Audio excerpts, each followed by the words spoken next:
জাতীয় সংসদ নির্বাচনের প্রাক্কালে ঢাকা 14 আসনে বিএনপি মনোনীত প্রার্থী সানজিদা ইসলাম তুলি ধানের শীষ প্রতীকে নির্বাচনী প্রচারণার অংশ হিসেবে বনগাঁও ইউনিয়নের কাজীপাড়া 1 নং ওয়ার্ডে আগমন করেন।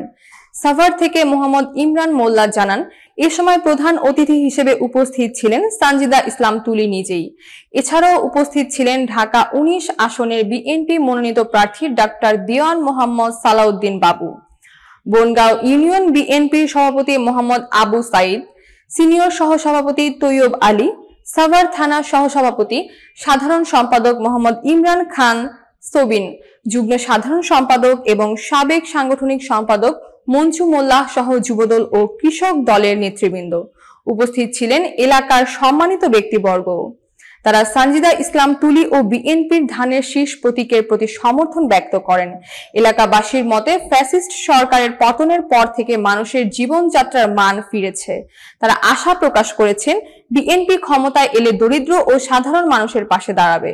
স্থানীয়রা আশাবাদ ব্যক্ত করেছেন, সর্বস্তরের জনগণ ভোটের মাধ্যমে বিএনপিকে বিজয়ী করবে।